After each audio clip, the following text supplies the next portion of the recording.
Good morning, family.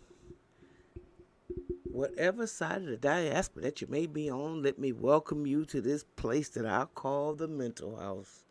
With me, your host, Khadijah. Today I want to delve into one of uh, our so many great warners or educators that God has allowed us to bring forth to give a message to the whole humanity. And George Fraser was somebody I've always loved, I've always admired because I've always felt like George.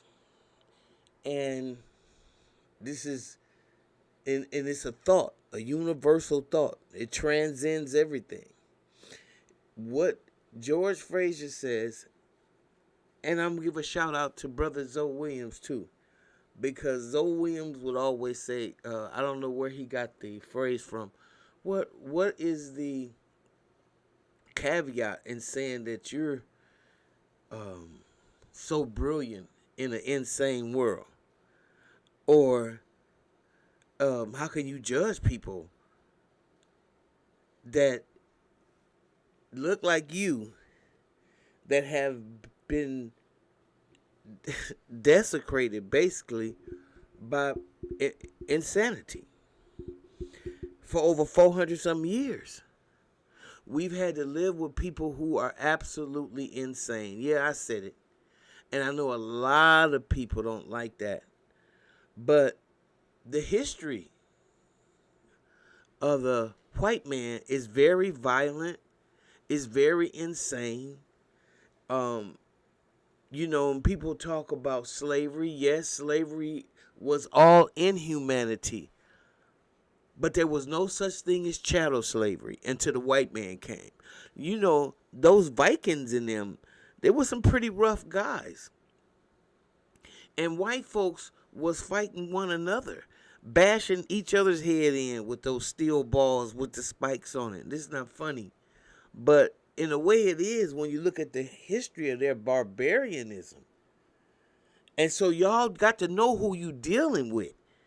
These people that go up in the White House with them suits on and make them think you think that they better than you and they higher than you and whatever they want to convince you of that, those people are insane.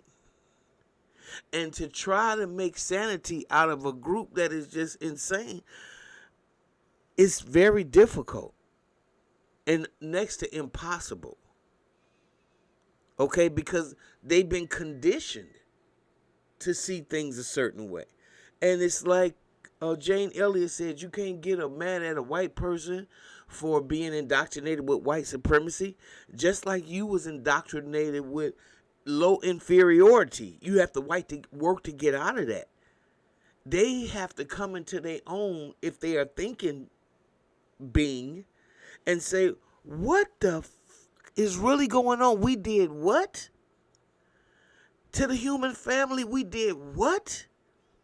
And if they can't come up, that's how you get the John Browns and you get the Viola Uso. Because once you realize what group you belong to, you start going, oh, no, no, no, no. I don't want to be a representative of that. So you look for the humanity in the situation. Okay? And for all you white folks that say, oh, I don't got nothing to do with slavery and I wasn't there. Let me tell you something. If you came and stole my grandmama's shit, okay, I got a mama and then it's me and then I got grandkids after me. Do you think if I was, even if I was gone, that my sons and my daughters are going to still be angry or still want, they might not be angry, but they want you to return their great great grandmama shit? And there should be no question about it. How do you think you get to go all across the world and rape and pillage and steal people's stuff and then think that you should be in a position to judge people and put them in jail for stealing. It make sense, people. Make it make sense. Look what we dealing with. So you got now somebody in the White House that is clearly a representation of this psycho mob, and we have to deal with it. We have to deal with it. You can't just sit here and just watch, otherwise you might as well kiss your babies, your grandbabies, your great grandbaby, kiss it all goodbye. Because at some point you realize that your lot is to fight this. Your lot is to deal with these people that have been dealing with you, along with the Catholic Church. You got so many of your people that are so dumbfounded and blinded by religion. You got to fight through all that murk, okay? And then you got to come across the finish line. But I think George Fraser says it, delivers it so elegantly. And I want you to check brother out. America, who could morally, spiritually, and biblically justify the kidnapping, raping, and pillaging of another two people, natives already in America and Africans brought to America. And perhaps had God not sent us to America, America might have self-destructed by now. That's how insane the social construct of racism is, and white superiority. That's how insane. This is an insane. Do you understand that this is an insane concept? The most egregious concept of slavery, because Africans were familiar with slavery, but you were indentured, you were enslaved to work on a pyramid, but then you went home.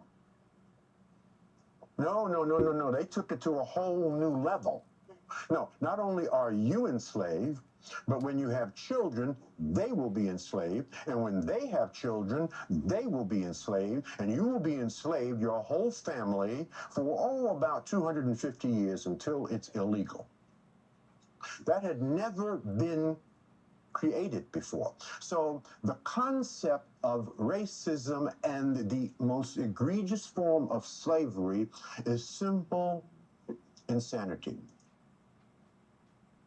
How another human being can come up with something like that and sustain it for centuries is a clear sign of insanity. I want you to write this down. I want you to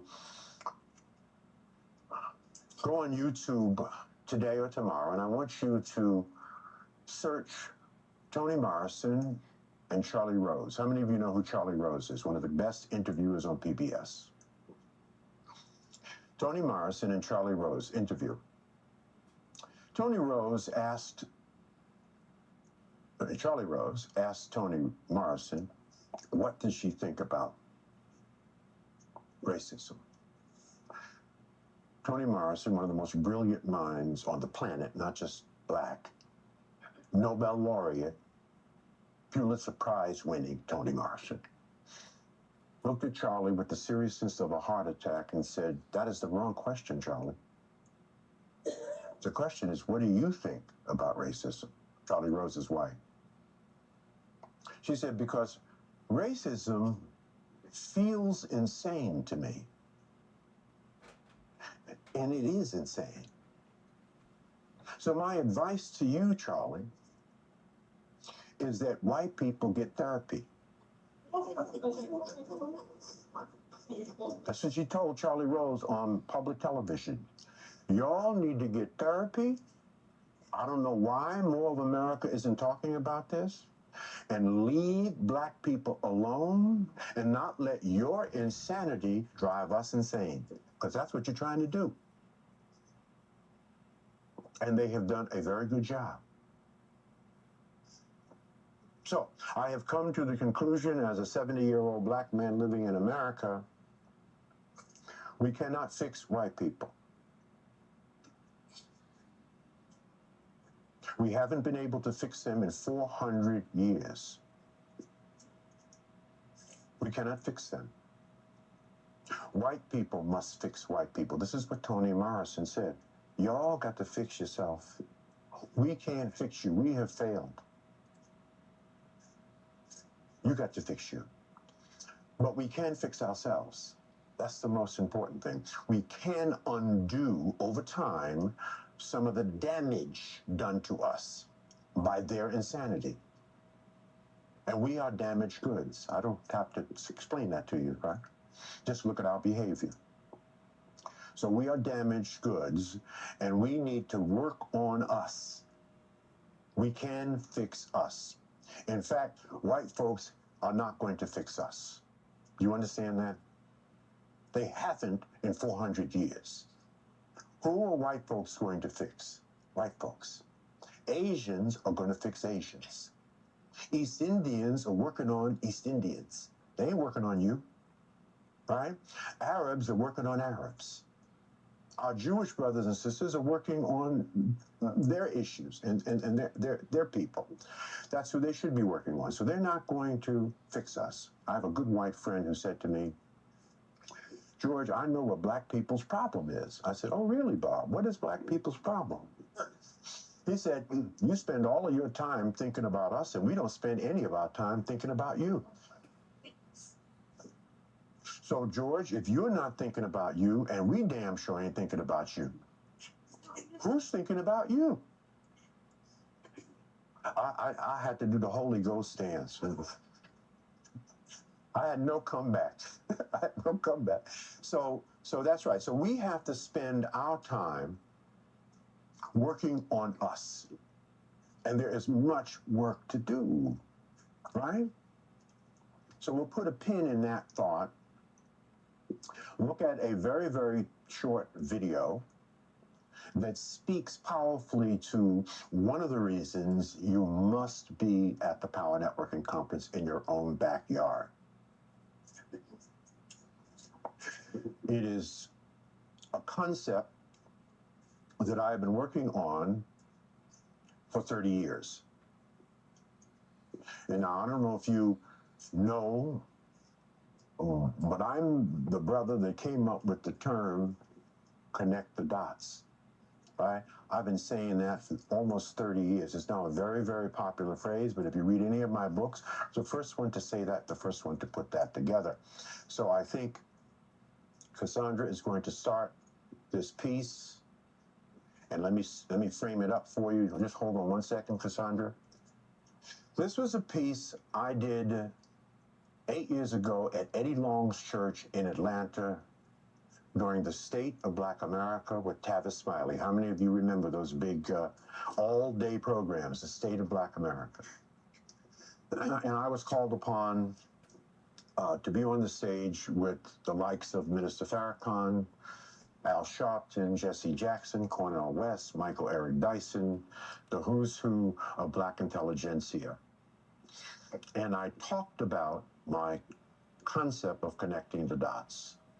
And someone found this on YouTube because Tavis videotaped it, excerpted the soundtrack from the piece, and then put together a little drawing that illustrated this idea of connecting the dots. Warriors. I think. What's that? I'm gonna stop it right there. I'm gonna stop it right there, family. And hope y'all get the gist of what I'm trying to bring forth and what George Fraser so elegantly brought forth. Ain't nothing wrong with y'all. Ain't nothing wrong with us. Ain't nothing wrong with me. Ain't nothing wrong with you. Okay? But we got to fix the damage that was done to us as a direct result of living with people who are insane. And then it'll get to be clearer to you. A little bit more clearer why I call this the mental house. Okay? So When I talk mental, it get deeper than what we see on the surface, y'all. Oh God, I'm just gonna run to see my therapist. Run to see. No, no, no, no. What y'all, and what, in my opinion, my humble opinion, when you get the right person to bounce that stuff off of, your mental garbage, your mental dumping, it has to be someone who is socially conscious. And that's why I do recommend the um, National Black Associations of Therapists. Um, because it's important that you understand that the problem does not lie with you, okay? And you have been raised, like all people always say, who's your parents? You've been raised in a society full of people who are insane. Now, whether anybody want to admit that or not, who would go through all the trouble of throwing your books out of school because they knew they treated you so bad and what they did is so egregious, they can't even hardly deal with it. Matter of fact, they can't deal with it. Ain't no hardly to it. That's why they throwing away the books. That's why they don't want you to see it, because every time they look at it, they're just a reminder of how evil they have been. And that's something that we have never, ever, ever walked away from. We always dealt with it, and we always dealt with them. And that's why I'm going to switch gears just a second.